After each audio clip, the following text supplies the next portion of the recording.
اور ایران کے درمیان مذاکرات کا ایک اور دور جلد اسلام آباد میں ہونے کی خبریں تیزی سے گردش کرنے لگیں۔ برطانوی خبر ایجنسی نے ذرائع کے حوالے سے بتایا ہے کہ امریکہ اور ایران کے وفود رواں ہفتے امن مذاکرات کے لیے دوبارہ اسلام آباد آ سکتے ہیں۔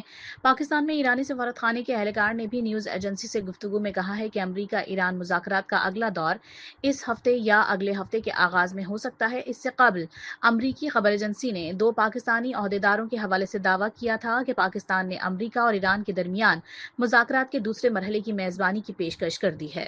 یورپی یونین امریکہ کے ساتھ تنازع کے خاتمے کے لیے تعمیری کردار ادا کرے۔ ایران کے صدر مسعود پزشکیان نے فرانسیسی صدر ایمانوئل میکرون سے ٹیلی فونک گفتگو میں کہا، یورپ امریکہ کو ان اصولوں کی پاسداری پر آمادہ کرنے میں مثبت کردار ادا کر سکتا ہے۔ دھمکیوں، دباؤ اور فوجی اقدامات پر مبنی حکمت عملی نہ صرف مسئلے کا حل نہیں بلکہ پیچیدگیوں میں اضافہ کرتی ہے۔ خطے میں مزاحمتی محاذ مضبوط ہے، دشمن کو خالی ہاتھ واپس جانے پر مجبور کر دیں گے۔ ایران کی پاسداران انقلاب کے القدس فورس کے کمانڈر اسماعیل قانی کی آبنائے ہرمز کی ناکہ بندی کے بعد امریکہ اور اسرائیل کو وارننگ، کہا کسی بھی جارحیت کا مقابلہ کرنے کے لیے تیار ہیں اور دشمنوں کا انتظار کر رہے ہیں۔ امریکہ اور صہیونی ریاست کو یاد رکھنا چاہیے کہ وہ یمن، باب المندب اور بحیرہ احمر سے کس طرح خالی ہاتھ واپس ہوئے۔ اس بار بھی دشمن کو کسی قسم کی کامیابی حاصل نہیں ہوگی اور خطے میں موجود مزاحمتی قوتیں ان کے عزائم کو ناکام بنا دیں گی۔ ایران کے ساتھ مذاکرات میں کافی پیش رفت ہوئی، گیند اب تہران کے کورٹ میں ہے۔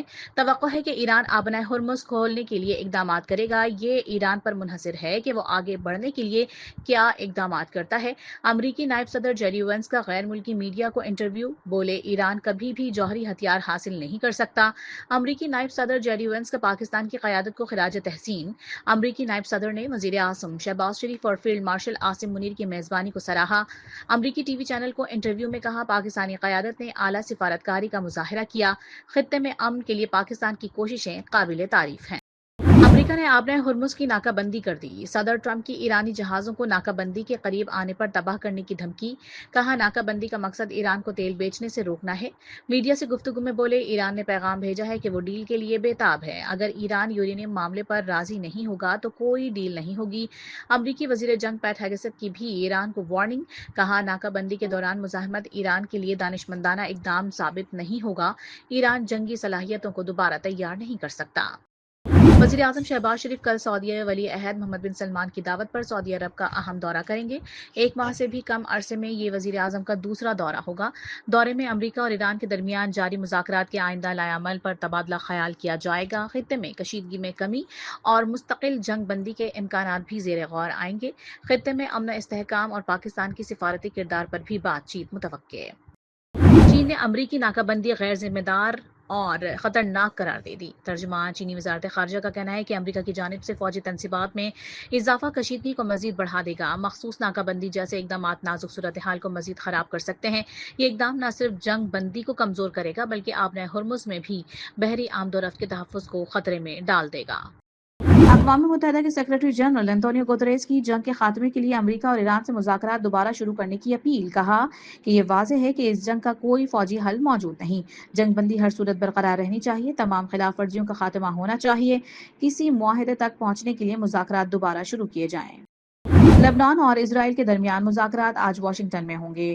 امریکی وزیر خارجہ مارکو روبیو بھی مذاکرات میں شریک ہوں گے۔ امریکی محکمہ خارجہ نے کہا ہے کہ امریکی وزیر خارجہ مارکو روبیو آج واشنگٹن میں لبنانی اور اسرائیلی سفیروں کے درمیان ملاقات میں شریک ہوں گے۔ دونوں ممالک کے سفیروں کی ملاقات پاکستانی وقت کے مطابق رات 8:30 بجے ہوگی۔ حزب اللہ نے اسرائیل کے ساتھ مذاکرات کی تجویز مسترد کر دی۔ حزب اللہ کے سربراہ نعیم قاسم نے کہا ہے کہ لبنان کی سرزمین کا 1 انچ بھی کم نہیں ہوگا اور اسرائیل کا جنوبی لبنان میں سرحدی دیہات کی عمارتیں مسمار کر کے بفر زون بنانے کا منصوبہ ناکام ہو جائے گا۔ تباہ شدہ علاقوں کی تعمیر نو جارحیت کے خاتمے کے لیے بنیادی شرائط ہیں۔ پاکستان کے لبنان پر اسرائیلی حملوں کی شدید مذمت، فوری جنگ بندی اور متاثرہ آبادی تک انسانی امداد کی بلا رکاوٹ فراہمی کا مطالبہ۔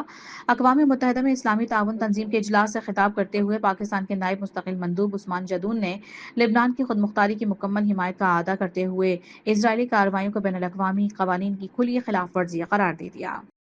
جب تک لبنان شعلوں میں جل رہا ہے مشرق وسطی میں استحکام نہیں آ سکتا۔ صدر یورپی کمیشن ارسلا وان ڈر لین نے واضح کر دیا، کہا تمام فریق لبنان کی خود مختاری کا احترام کریں اور اس پر حملے بند کریں۔ اگر لبنان پر حملے نہ رکے تو امن کا جو عمل پاکستان نے شروع کروایا ہے وہ ڈی ریل ہو جائے گا۔ آبنۂ ہرمز میں جہازوں کی آزادانہ آمد و رفت انتہائی اہمیت کی حامل ہے۔ پاکستانی اسٹاک مارکیٹ میں بھی زبردست تیزی کا رجحان برقرار۔ کاروبار کے دوران مارکیٹ میں 4,500 پوائنٹ سے زائد کا اضافہ۔ کاروبار کے دوران 100 انڈیکس 1,65,000 کی سطح پر پہنچ گیا۔ 100 انڈیکس کی 5 نفسیاتی حدیں بحال ہو گئیں۔ پاور ڈویژن نے پیک آورز میں روزانہ 2.25 گھنٹے بجلی کی لوڈ شیڈنگ کا اعلان کر دیا ہے۔ ترجمان پاور ڈویژن کی جانب سے بیان میں کہا گیا ہے کہ جولائی تا فروری بجلی صارفین کو 46 ارب روپے کا ریلیف دیا گیا۔ ایندھن کی قیمتوں میں اضافے کے باوجود بجلی 71 پیسے سستی ہوئی۔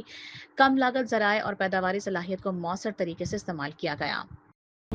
معرکہ حق میں پاک بحریہ نے بھارت کو جارحیت سے باز رکھا۔ ایران امریکہ تنازع کے دوران آبنۂ ہرمز کی بندش سے تیل کی عالمی سپلائی متاثر ہوئی۔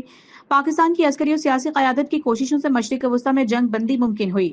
نیول چیف ایڈمرل نوید اشرف کا پی اے ایف رسال پور کی پاسنگ آؤٹ پریڈ کی تقریب سے خطاب۔ پاک فضائیہ جدید ٹیکنالوجی سے لیس ایک مضبوط فورس ہے۔ پاک بحریہ کا ملک کی بحری سرحدوں کے دفاع میں اہم کردار ہے۔ پاکستان کسی بھی جارحیت کا بھرپور جواب دینے کے لیے تیار ہے۔ سندھ میں میٹرک امتحانات میں پرچہ آؤٹ ہونے کی روایت برقرار۔ کراچی میں 10ویں جماعت کا بایولوجی کا پرچہ آؤٹ ہو گیا۔ جیکب آباد میں 9ویں جماعت کا اسلامیات کا پرچہ وقت سے قبل ہی سوشل میڈیا پر تیزی سے وائرل ہوا۔ امتحانی مراکز میں کھلے عام نقل، طلبہ موبائل فون کے ذریعے پیپر حل کرنے لگے۔ پاکستان کرکٹ بورڈ کا بڑا فیصلہ، معاہدے کی خلاف ورزی پر پی سی بی کی سخت کارروائی۔ بلیسنگ میزربانی پر 2 سال کی پابندی عائد کر دی۔ زمبابوے کے فاسٹ بالر اگلے 2 ایڈیشنز میں پی ایس ایل نہیں کھیل سکیں گے۔ بلیسنگ نے طے شدہ شرائط کے باوجود متصادم معاہدہ کیا۔